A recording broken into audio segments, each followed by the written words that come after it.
Snark Squad. Babes, we are here. We have arrived. We are literally here. And the lemon drop martinis are completely on deck. Oh, heavily on deck. And tonight, babes, tonight we are rugged explorers. Rugged, right. Like, imagine standing waist deep in a freezing Canadian river for, I don't know, 14 hours straight. Sounds awful. Sifting through absolute mud just for the microscopic chance of finding a shiny rock. A nightmare. It is. But that kind of wild, desperate survival instinct is the exact energy we are unpacking today. Supposedly. As we get into the historical reality behind the newest installment of Hope Valley 1874. Yes. But before we hit the frontier, it begs a really fascinating question about modern survival. I'm terrified to hear this. Because right now, for anyone in the Snark Squad who can't see us, yourselves, we are fully wearing matching camouflage sweatsuits. Head to toe camouflage. Head to toe. Because this is absolutely as explorer as we get. It really is the absolute pinnacle of our wilderness journey. I put this matching set on, and I immediately felt like an ancestral shift. An ancestral shift. Yeah. From cotton blends. Yes. I felt like I could start a friction fire with 2 damp twigs. You don't even know what friction means in that context. I felt like I could forage for edible roots. I feel incredibly outdoorsy right now. Okay, stop. If you drop me in a dense forest in this exact outfit, I am thriving. I have to shatter this beautiful delusion immediately. Let me live. Because the sheer level of psychological projection happening right now is a masterclass in denial. I am camouflaged. You are wearing a highly curated designer camouflage sweatsuit that cost more than an actual camping tent. Well, yeah, it's quality. We are currently sitting in a hermetically sealed, temperature-controlled room. It's very cozy in here. Set to exactly 71 degrees, because anything less makes you complain about a phantom draft. I run cold. You know I run cold. And you're sipping a perfectly chilled lemon drop martini from a heavy crystal glass. It's a survival mechanism. This is the absolute antithesis of rugged. But the print is literally camouflage. It alters my mindset. I am blending in. You blend into a very specific high-end athleisure boutique. That is my natural habitat. That is the only ecosystem where you are currently camouflaged. Whatever. If you actually stepped outside right now to forage, you would step on a single wet leaf, panic about the structural integrity of your sneakers, and immediately demand an Uber back to the driveway. Okay, first of all, wet leaves are incredibly slippery. That is a valid safety concern. The only exploring happening tonight is our expedition to the bottom of this martini shaker. Well, yes, we do need to see if we have enough for a third round. Spoiler alert, we do. Thank goodness. Wow, just coming right out of the gate with the brutal reality checks today. It's what I do. But look, the aesthetic is what matters. It is about setting the emotional tone. Right. The vibe is rugged survivalism. The reality is plush, indoor coziness. It is all about balance. Sure, let's call it balance. But before we get too deep into testing our survival skills, we need to take a moment. We really have to. Yes, we do. To shout out one of our own, Shreya Daga. Shreya. Babes, we see you, we love you, and we absolutely love your comments. We really do. The analytical breakdowns, the absolute dedication to the lore, it's just so good. We see every single comment. It really makes you wonder what we would even do without the comment section keeping us grounded. We would be entirely untethered. We would float away into our own delusions. Well, you would. So this conversation, this entire hour, is for you, Shreya. Cheers to you. Cheers to Shreya. All right, let me take a sip of this. It's a good batch today. Oh, it is perfect. But since we are already on the topic of survival and scarcity mindsets and the fragile illusion of safety, Here we go. I have an incredibly important question for you and for the entire Snark Squad. Okay, hit me. Could we actually survive a zombie apocalypse? A zombie apocalypse. Yes. Like, think about it logically. I will try. Let's say it happens tomorrow morning. The global power grid goes down. Okay. Total chaos in the streets. Society collapses. Very uplifting. What is our actual actionable plan? Because I have been running the simulations in my head. Oh, I'm sure you have. And I feel like my survival strategy is extremely solid. Oh, I cannot wait to hear this. Please illuminate me on your tactical response to the collapse of human civilization. Okay, first of all, human history tells us that survival is entirely about community and resource consolidation. Look at you using big words. Thank you. I am immediately gathering my tight-knit family, my core friend circle, the squad, obviously. Obviously. We are mobilizing together because there is undeniable strength in numbers. From a purely anthropological standpoint, yes. Pack mentalities increase survival rates. I'm with you so far. Exactly. But then we are heavily prioritizing emotional and physical comfort. Wait, what? Because if the world is ending, I am not going out stressed and weathered. Stressed and weathered. I am immediately hoarding my high-end skincare. You're hoarding skincare. During a zombie outbreak. Yes, I am packing the Laneige lip masks, the heavy ceramide moisturizers, the hyaluronic acid serums. I cannot believe this is your plan. Because apocalyptic windburn is a real environmental hazard. Windburn.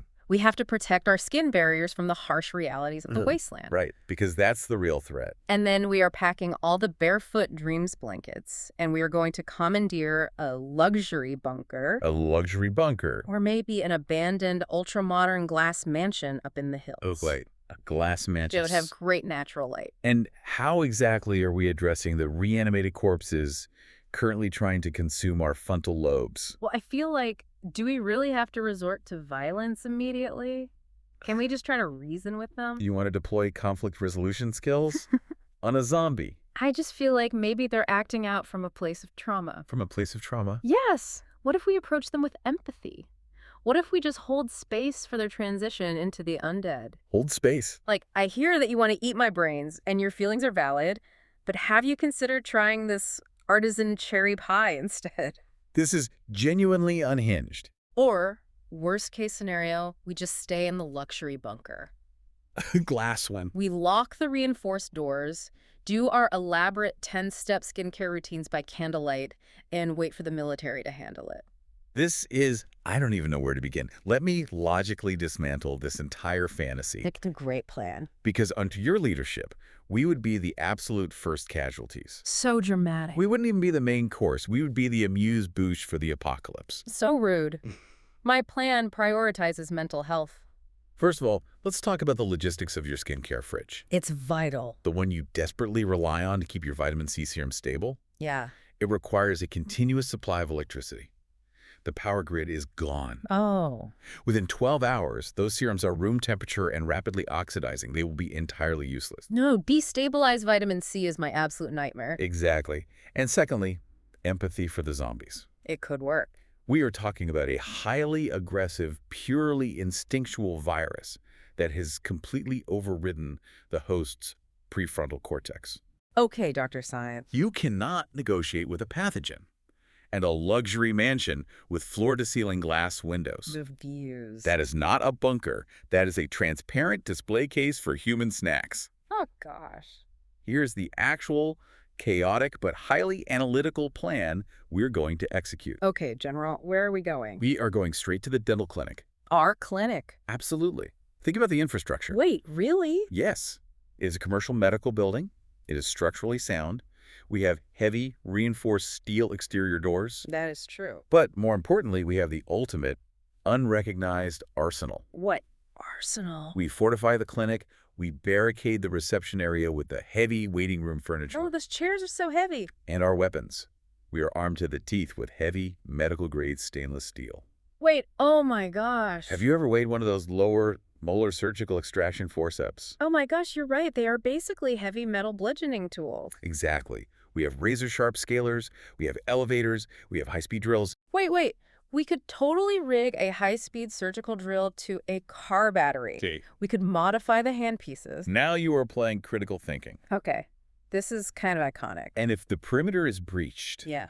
if they somehow get past the reception desk, What do? we deploy the ultimate chemical defense, the nitrous oxide. We gas the We zombies. strategically ration the nitrous oxide. We pump it directly into the main hallway through the central lines. That is brilliant. Either it successfully suppresses their central nervous systems and knocks them out, or we simply administer it to ourselves so we are completely unbothered while the barricades fall. Oh my gosh. It's the win-win scenario. Okay, I genuinely hate how logically sound that plan is. It's brilliant. Thank you. But wait, here is the real question.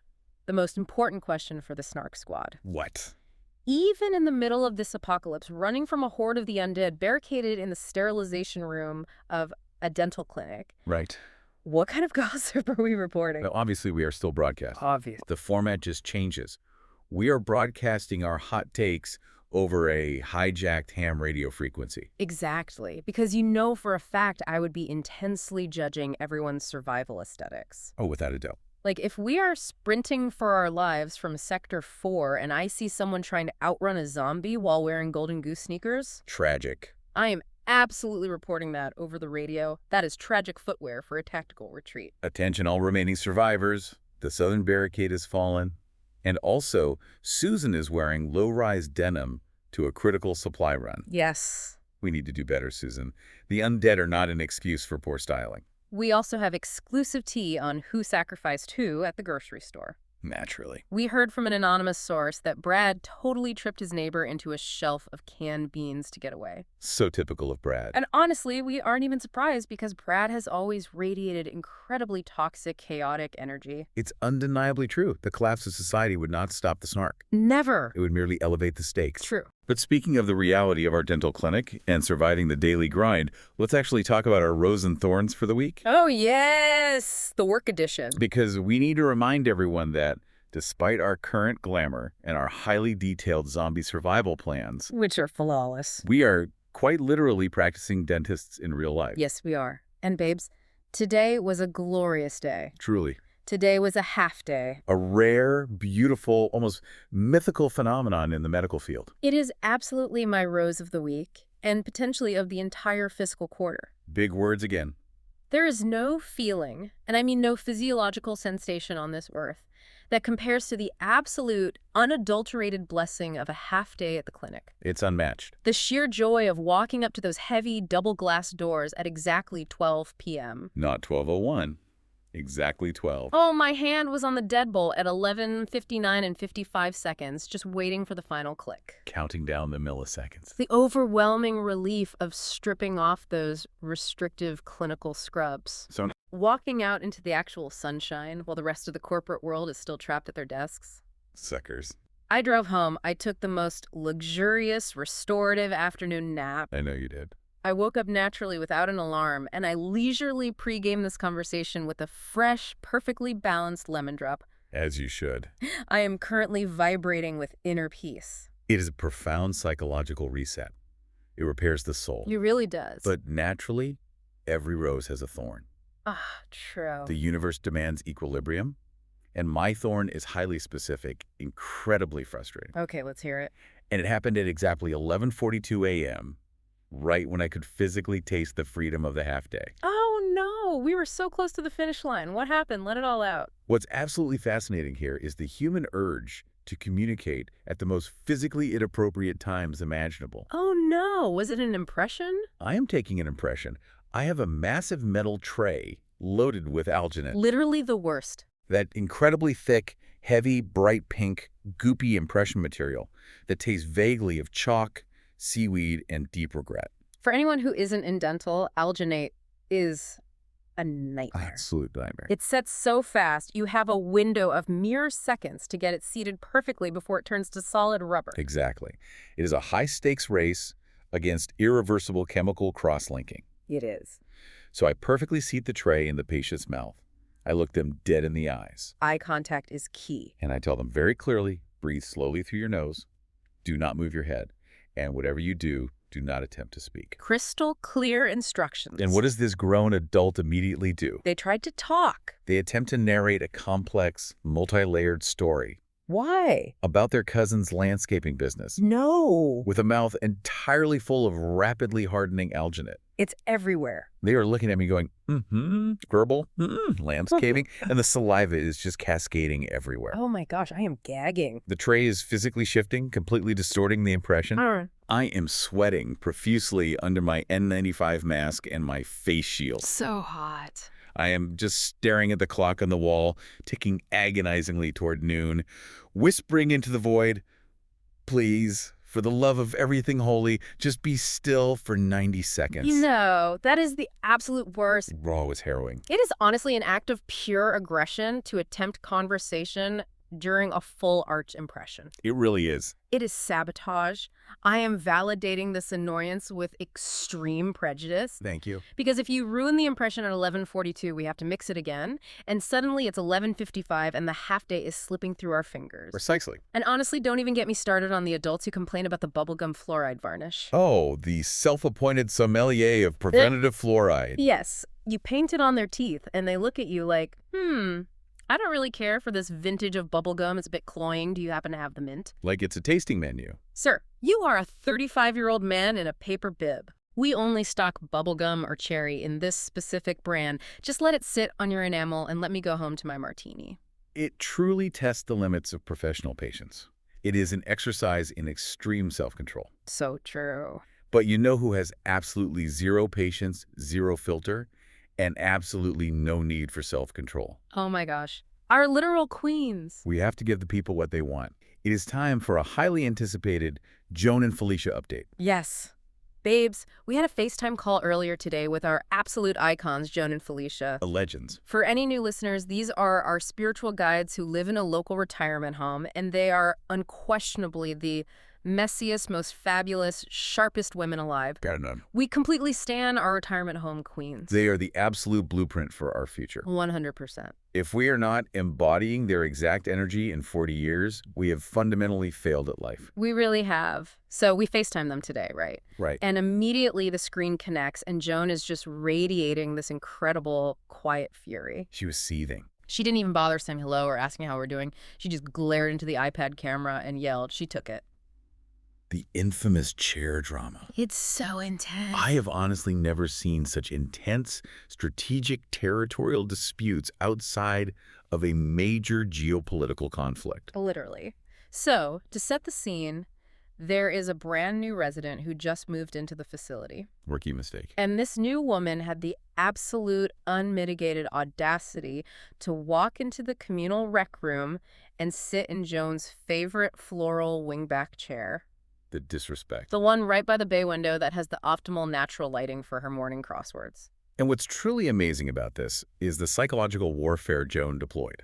Oh, she went to war. She didn't even vocally confront her. No. Joan just slowly walked over, sat on the sofa, directly opposite this new woman, and according to Felicia's play-by-play commentary, Which was excellent. she stared at her with unblinking intensity until the woman's spirit visibly broke. She said she gave her the evil eye in absolute dead silence for 45 minutes straight. 45 minutes. No words exchanged, just pure intimidating aura. I was screaming.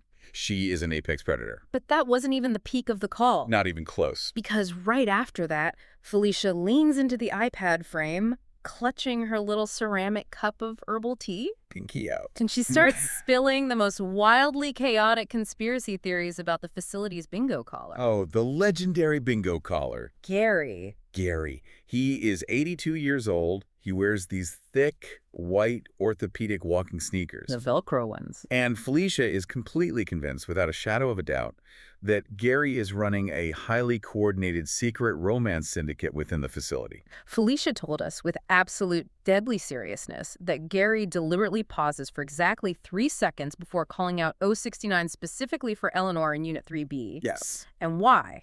Because according to Felicia's intelligence gathering, Gary and Eleanor are having a clandestine, passionate affair behind the supplemental oxygen tanks in the storage room. She looked right at us and said, I know exactly what that 3-second pause means. I wasn't born yesterday, and I know a lover's signal when I hear one. A lover's signal via bingo numbers. The completely unbothered, unfiltered, investigative energy of these women, I swooned.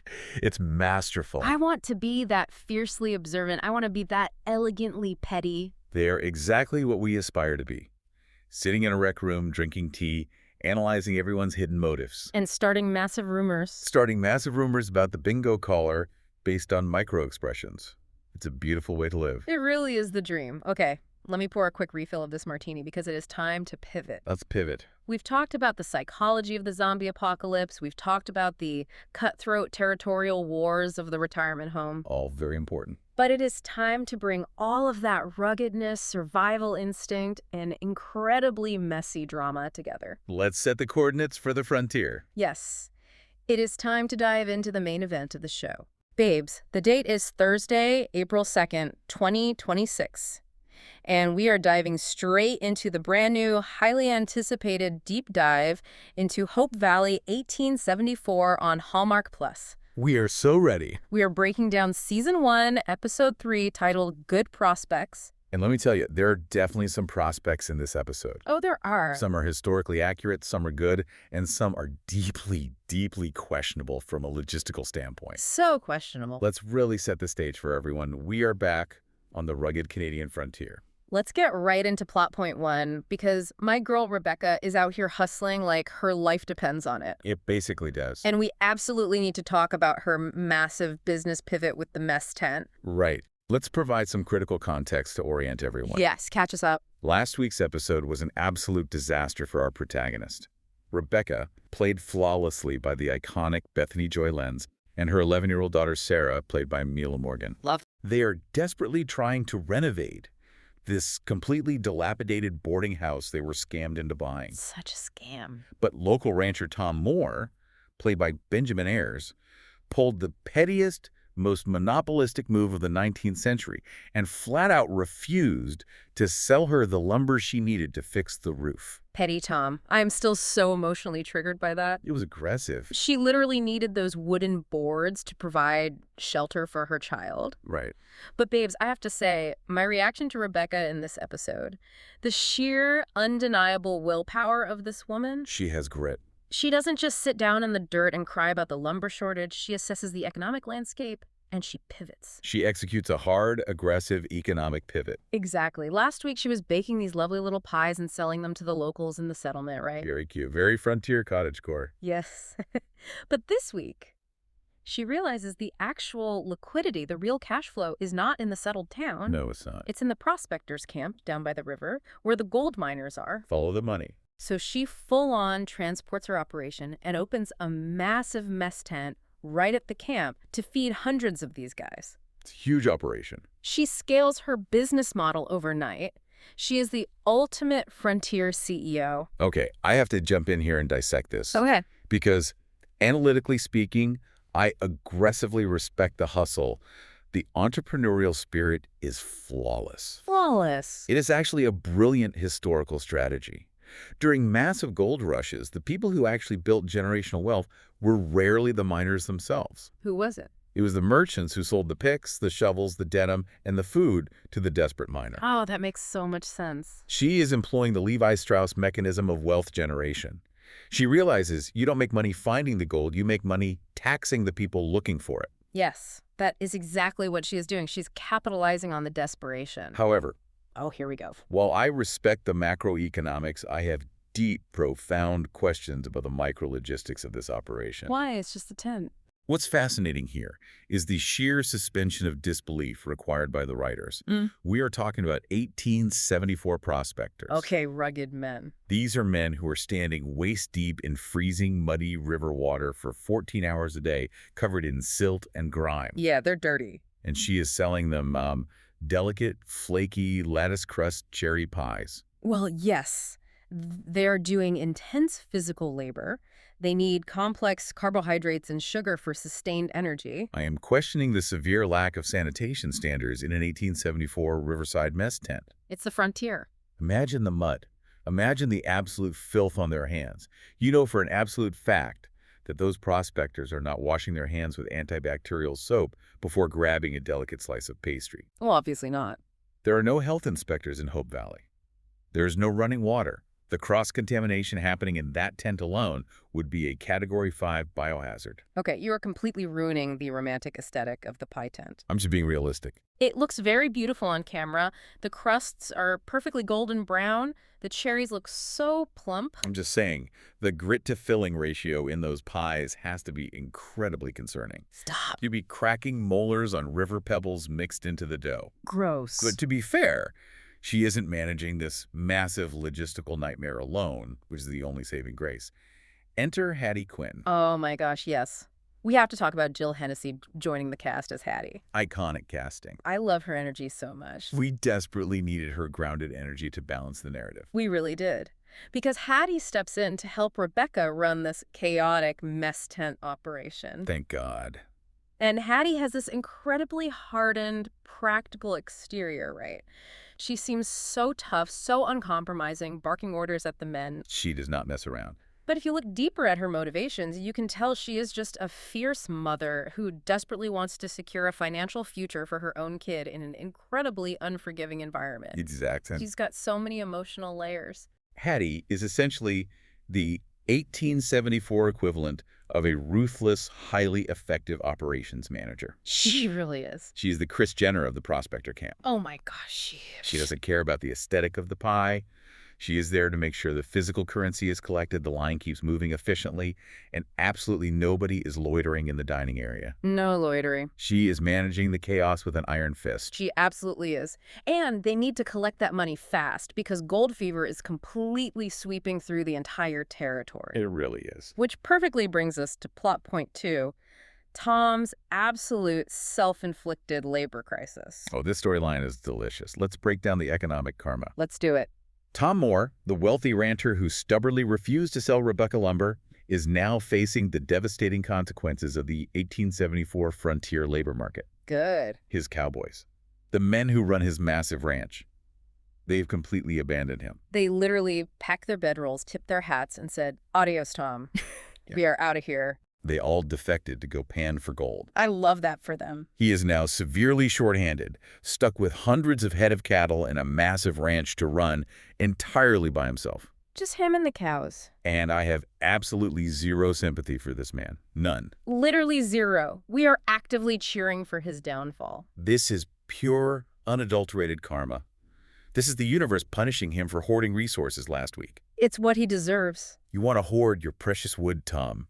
Enjoy hoarding your smelly cows all by yourself in the mud. Enjoy the mud, Tom. If we analyze this historically, this is the Great Resignation of 1874. Wow. Yes. His employee retention strategy was clearly terrible.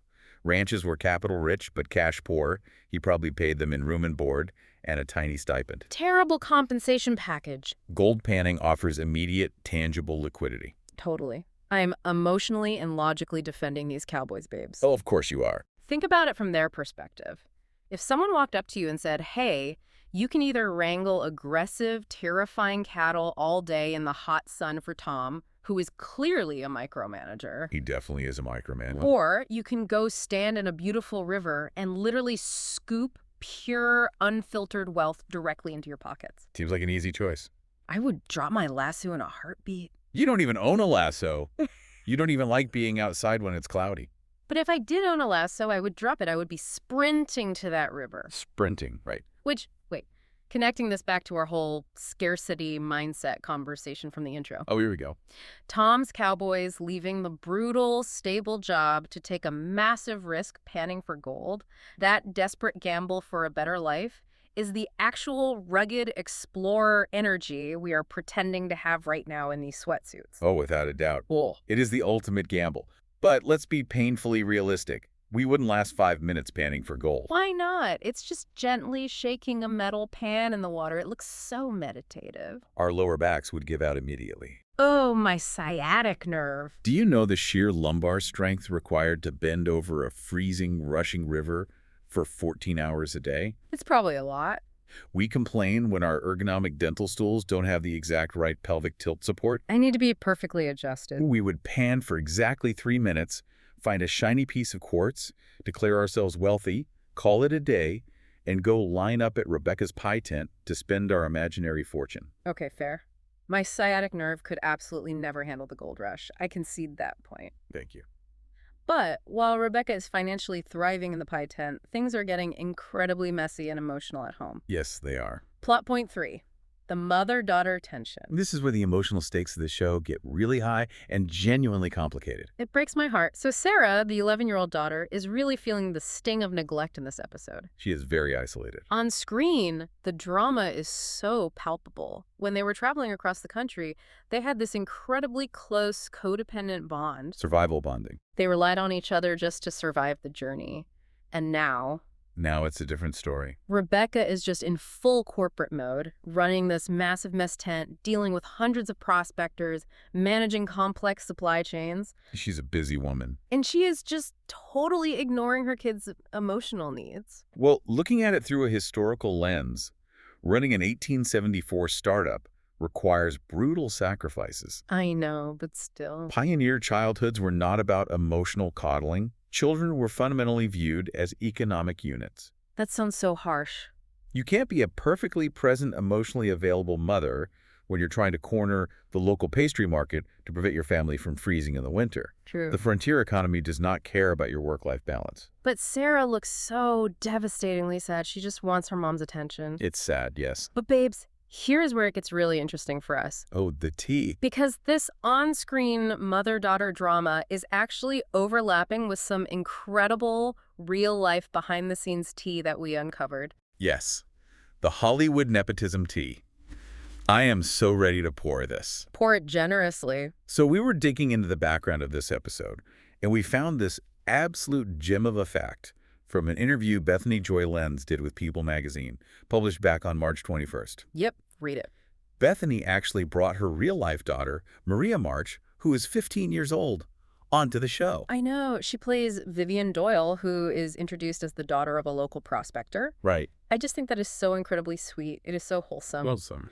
Bethany said in the interview that they're having so much fun bonding on set, and it's basically a dream job to get to work with her own kid. A dream job. It just makes me swoon. It's so cute. Okay, I hear you're swooning, but let's look at this analytically. Why do you always have to ruin it?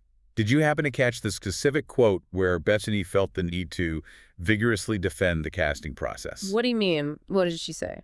I am looking right at the transcript of the quote. She literally said, and I quote, "I made her audition."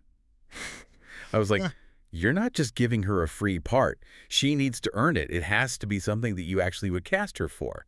So I made her audition. Well, yeah, that makes sense. She wanted to make sure she was actually right for the role before giving it to her. Oh, please. You made her audition for the show you are currently starring in. Yeah. The show where your name is #1 on the call sheet. Yeah. I'm absolutely sure the casting director was completely 100% impartial when the lead star's daughter walked into the room. They could have been. Oh, we just don't know if she has the right essence for the pivotal role of background prospector's daughter #2. It's hilarious. You are so cynical. We'd love a self-aware nepo-baby moment, but let's call it what it is. Networks love this because it's built-in chemistry, it's cheaper than casting a known guest star, and it creates a great PR narrative for magazines. Okay, when you lay out the industry mechanics like that, it's hilarious. Thank you. But honestly, if I was the executive producer and star of a massive frontier drama, I would absolutely cast my entire family. Oh, you cast everyone. I would cast you. I would make you a background saloon patron. I would demand at least 3 lines of dialogue and a dedicated horse. But yes, I would exploit that nepotism immediately. Yeah. It's just incredibly funny how Hollywood always tries to dress it up as a grueling meritocracy. She really earned it in the room. Sure she did. I mean, honestly, she's doing a great job. Vivian is a very cute addition to the cast. She is fine. But let's move from family drama to the romantic tension. Plot point 4, the love triangle in the art show. The geometry of this specific love triangle is becoming glaringly obvious, and it is not looking good at all for our boy Clayton. Oh my gosh, poor Clayton. I physically cringe for Clayton right now. It's tough to watch. So here is the setup for anyone who missed it. We have Olivia, who is this incredibly artistic, talented young woman. And Clayton, played by Jedediah Goodacre, is desperately, and I mean desperately, trying to connect with her romantically over their shared interest in art. He's trying so hard. He is trying so incredibly hard to be supportive. He is currently trapped in the deepest, muddiest trenches of the friend zone.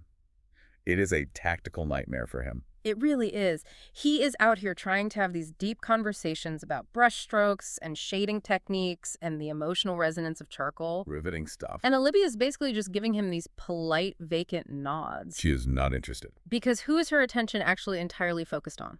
Mountie Alexander. Played very charmingly by Lawson Cornby. Yes. She is completely fascinated by the newly arrived Mountie. And can you blame her? No. Yeah.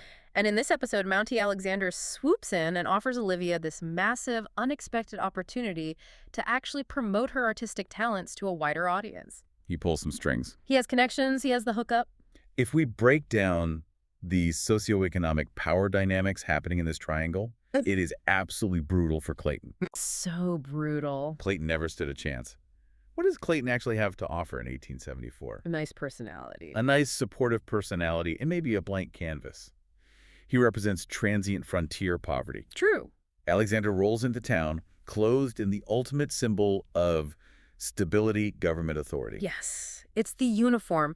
We have to talk about the power of the uniform. The red coat. It's not just that the red coat looks crisp, it's what it represents.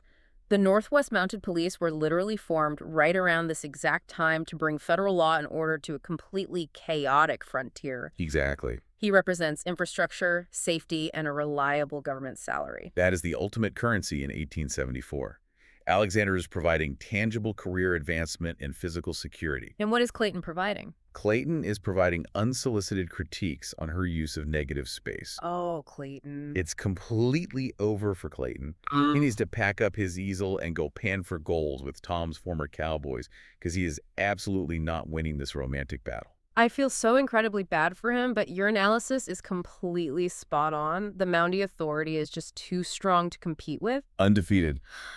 But wait, speaking of the Mounties, this brings us directly to plot point 5. Yes. And honestly, the most unhinged, spiraling part of our conversation today. Ah, yes, the Reddit conspiracy. Yes. We have to talk about the messy, brilliant minds over on the Our Hope Valley 1874 subreddit. They were working overtime. Babes, the internet sleuths are out in full force this week. They are analyzing background frames of this show with the intensity of forensic investigators. Literally. So, a user named JBM6591 posted this huge, detailed theory about a potential spoiler that completely blew my mind. It's a very compelling theory. They pointed out that during one of the art scenes, when Mountie Vaughn is looking at Olivia's sketches, The charcoal ones. there is a very specific moment where it really seems like he recognizes Rebecca's face in one of the portraits. This is a massive potential narrative clue. Mountie Vaughn looks at a charcoal sketch of Rebecca, the camera lingers, and there is a very clear, deliberate flicker of recognition in his eyes. I physically gasped when I read that. I fully spiraled. I know you did.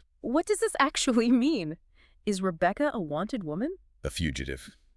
Did she steal the massive amount of money that she used to buy the boarding house in the first place? Where did she get the capital? Is Rebecca Clarke even her real legal name? Or is she living under an assumed identity to escape some incredibly dark, violent past back east? Okay, let's take a breath and logically piece this together. Let's do it. Let's look at the actual logistics of 1870s law enforcement and fugitive behavior. Okay. If she is indeed on the run, if she is a wanted fugitive hiding from a federal manhunt, Which it could be. opening a highly visible, incredibly popular mess tent that caters to hundreds of transient people every single day, Yeah. right in the middle of a camp, heavily patrolled by the very law enforcement agency hunting her, is a strategically disastrous move. But maybe it's the brilliance of hiding in plain sight. It is serving cherry pie to the exact people actively holding your wanted poster. It's a power move. That is not hiding in plain sight. That is catering your own manhunt. Real historical fugitives went off the grid. They didn't start highly publicized hospitality franchises. I absolutely love it, though, the drama of it all. It is dramatic. Imagine if she's a notorious, high-stakes bank robber, and she's just using the wholesome boarding house renovation as a massive front to launder her stolen money through the frontier economy. Well, it would certainly spice up the pie sales. You would. One slice of lattice crust apple, please. And by the way, can you break a stolen $50 bill from the Bank of Montreal? Exactly. We love a criminal mastermind. We do. Okay, this actually transitions us perfectly into our structured segments for the day. Let's get right into segment 1. Too wholesome or just Right. the eternal debate when it comes to this specific genre of television? I will gladly take the floor first on this one. The floor is yours. I argue with my whole chest that this show is exactly what we need in the cultural zeitgeist right now. Is it? It is the perfect, comforting lemon drop of television. It's incredibly warm. Warm. The narrative stakes, relatively speaking, are pretty low. We are watching people fight over lumber allocations and pie recipes. Very low stakes. It is such a vital, necessary escape from the actual messy, chaotic, overstimulating reality of 2026. I suppose. Sometimes I just want to wrap myself in a heavy blanket and watch Bethany Joy Lenz methodically fix a dilapidated roof. It's healing for my nervous system. I hear your point, and I validate your need for comfort. Thank you. However, I have to push back strongly on the pacing. Why? I argue that the show might be teetering dangerously on the edge of becoming a beautifully shot sleep aid if they don't ramp up this Mount Yvonne mystery immediately. You want more chaos. You can't just enjoy a nice, quiet town. I demand narrative stakes. I need actual consequential chaos. Like, I need backstabbing. I need a severe betrayal of trust. I need someone to poison one of those pies. Non-lethally, of course, just enough to cause a dramatic scene in a town meeting. oh my God. If I want purely wholesome, low-stakes interactions, I will just call Joan and Felicia at the retirement home. That's true. Though honestly, as we established, they currently have way more cutthroat Machiavellian drama than this entire frontier town. Give me some real frontier betrayal. You are so bloodthirsty. You want everyone to suffer for your entertainment. I am simply asking for a dynamic plot arc. Which brings us to segment 2. Who would survive real life? Ooh, okay. This is my favorite game. I know it is. The scenario. If these specific characters were magically plucked out of the 1874 Canadian frontier and dropped directly into modern-day 2026, Right here, right here. who actually survives our society, who thrives? Let's start with our favorite hoarder of resources, Tom Moore. Oh, Tom, the man of the hour. I will say it definitively. Tom would have a complete catastrophic mental breakdown in 2026. Oh, completely. He would try to figure out the user interface of an iPhone, immediately get locked out of his Apple ID because he forgot his password, and he would throw the device directly at a wall in frustration. He would break it immediately. Furthermore, he would get completely virally canceled on Twitter within his first week Cancel? Wait, why would he get canceled? for his incredibly stubborn, monopolistic lumber policies. Oh, the lumber. Can you imagine his modern Yelp reviews? Oh my gosh. Refused to sell basic building materials to a single mother trying to rebuild her business. Oh, wow. 1 star. Do not support this toxic gatekeeping rancher. 1 star. The internet sleuth would absolutely destroy his reputation and boycott his beef. You are so incredibly right. The TikTok think pieces about Tom's toxic masculinity and his gatekeeping of vital resources would be absolutely devastating to his brand. He is uncancel-proof. He wouldn't survive the PR crisis. Okay, what about Hattie Quinn? Oh, Hattie survives. Actually, Hattie doesn't just survive. Hattie aggressively dominates.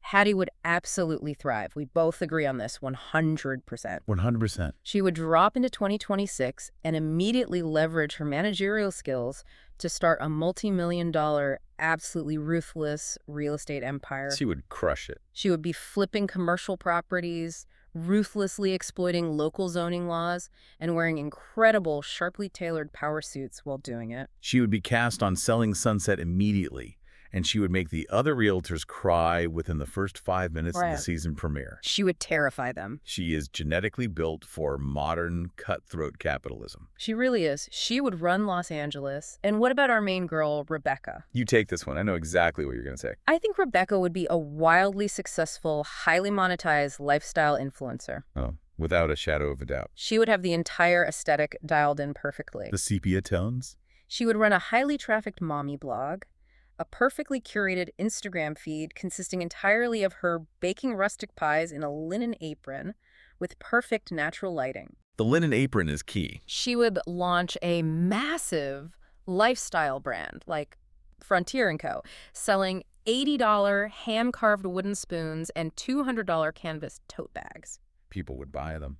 She knows exactly how to pivot, she understands supply and demand, and she knows how to market her own struggle. She would be rolling in lucrative brand deals. She would absolutely be doing sponsored mid-roll ad reads for Squarespace to fund her boarding house renovations. Yeah. It's completely true. She would. She is a marketer at heart, but keeping it in the context of the show itself. Segment 3. Main character energy check. Okay, let's do it. Who is currently carrying the show and who is rapidly fading into the background. Well, I think we both clearly agree that Rebecca is doing the heavy narrative lifting. Obviously. Bethany Joy Lenz is an absolute powerhouse of an actress, and she is driving the central plot forward with her relentless business ventures. She is the undeniable engine of the show. Yes. However, I will strongly argue that Hattie is quietly, masterfully stealing every single scene she is in. Hattie is a scene stealer. Jill Hennessy is serving pure, unbothered, authoritative frontier queen.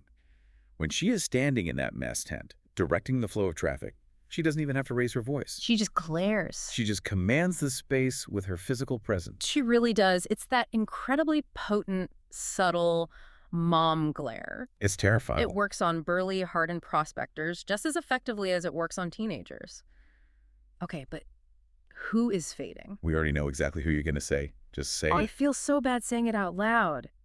But Clayton is fading. He is practically translucent at this point in the narrative. He's just standing there. He's holding a paintbrush, looking incredibly sad and soulful, while the Mounties are out here doing actual tangible work. They are doing things. They are offering actual career opportunities. They are representing federal law.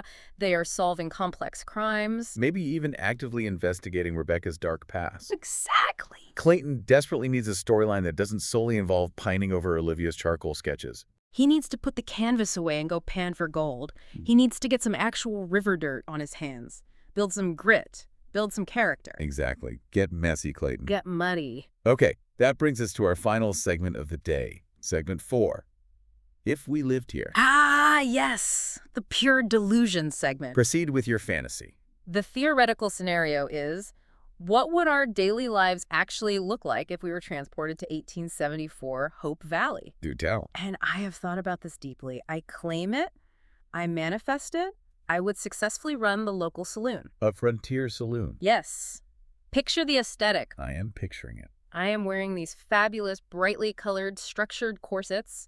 I am leaning elegantly over a beautifully polished mahogany wooden bar. Mahogany. Nice. I am serving high-end frontier-style martinis, which is probably just raw gin and a lemon I squeezed myself, but I make it look chic. Very chic. And most importantly, I am listening to everyone's trauma. Oh, you would love that. The prospectors come in, they cry to me about the gold they didn't find, and I just give them excellent, empathetic advice and look absolutely amazing doing it. Have you finished painting your little historical dreamscape? Yes.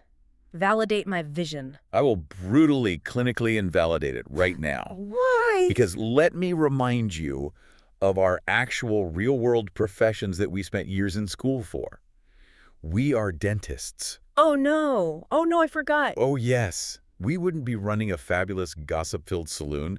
We would be practicing 1874 frontier dentistry. Oh, my gosh. Do you have any idea what that actually entails historically? Is it just pliers? It is entirely pliers. No. Think about the reality of 19th century medicine. There are no ergonomic reclining patient chairs. We are using stiff wooden chairs. My back. There is no high-speed suction to manage saliva. There is no bright LED overhead lighting. We are working by the dim light of a kerosene lamp. We can't even say. And most horrifyingly, germ theory is barely a concept. Joseph Lister is just starting to be recognized.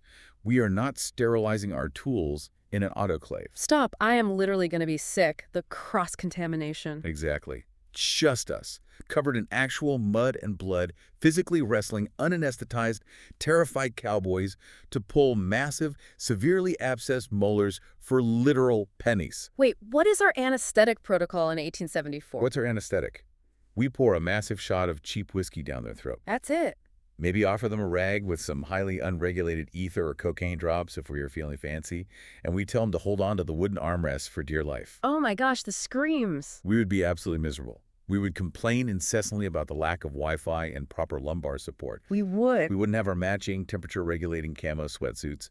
We would be wearing itchy, unwashed, heavy wool from head to toe in the sweltering heat of the summer. Okay, I take it completely back. I revoke my manifestation. I thought you might. I do not want to go to 1874. My delusion has been fully and violently popped. It would be an absolute agonizing nightmare. The lack of proper hygiene alone would send me into a spiral. The complete absence of basic hygiene would completely destroy our will to live long before the dysentery or the cholera even had a chance to get us. Okay, wow. We really took a massive, chaotic journey tonight. We covered a lot of ground. Let's bring it all back together for the final wrap-up reflection. It has truly been a wildly unpredictable ride. We started sitting here in our fake rugged designer camo chaos, completely and utterly insulated from the harsh elements of reality. Feeling so incredibly cozy and safe. We planned a highly impractical, emotionally driven zombie apocalypse defense strategy that heavily involved barrier skincare, juxtaposed with the brutal reality of weaponizing heavy dental drills. Which I still firmly believe could work if we just correctly tweak the nitrous oxide flow levels. It's a solid plan. We got a vital, life-giving update from our spiritual guides, Joan and Felicia, The absolute queens. who are currently out there fighting intense psychological wars over floral upholstery and analyzing the romantic micro-expressions of bingo callers. Unmatched energy. And then finally, we got deeply, profoundly humbled by the terrifying, unsanitary reality of practicing 1874 medicine in Hope Valley. Truly humbled to my core. I am making a promise right now. I am never, ever complaining about a patient talking through an alginate impression ever again. I give that promise about 12 hours. Well, maybe I am still going to complain about it, but I will deeply appreciate the modern, ergonomic chair I am sitting in while I do it. Progress. And babes, one last major shout out to Joan and Felicia. I truly hope they are out there causing absolute unmitigated chaos tonight in the rec room. I hope Joan has firmly secured her chair. I hope Felicia has fully uncovered and exposed Gary's entire underground romantic syndicate to the facility director. Yes, expose him, Felicia. Okay, Snark Squad, we are turning the conversation directly over to you. It is time for the provocative final thoughts. We absolutely need to know. We demand comprehensive answers in the comments. Could you realistically survive a zombie apocalypse? Be completely honest with yourselves. Be honest. What is your actual actionable survival plan? Are you hoarding luxury skincare and seeking out a glass mansion like me? Or are you hoarding stainless steel weapons and barricading a medical facility? And more importantly to the plot, are you actively watching Hope Valley 1874? You better be. Because we desperately need to hear your theories. Do we actually think Rebecca is a wanted frontier fugitive?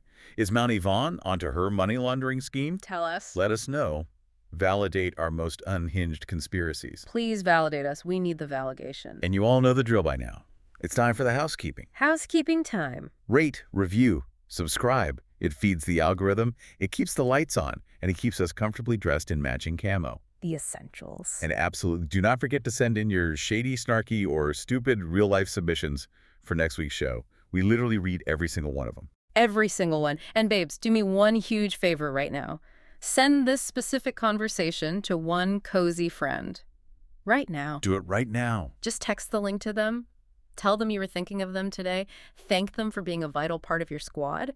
Because as we discussed today, strong community is exactly how we survive the zombie apocalypse, all right? Or at the very least, it's how we survive the grueling reality of the modern work week. Exactly. So until next time, Stay cozy. stay chaotic. And we'll see you on the Snark side.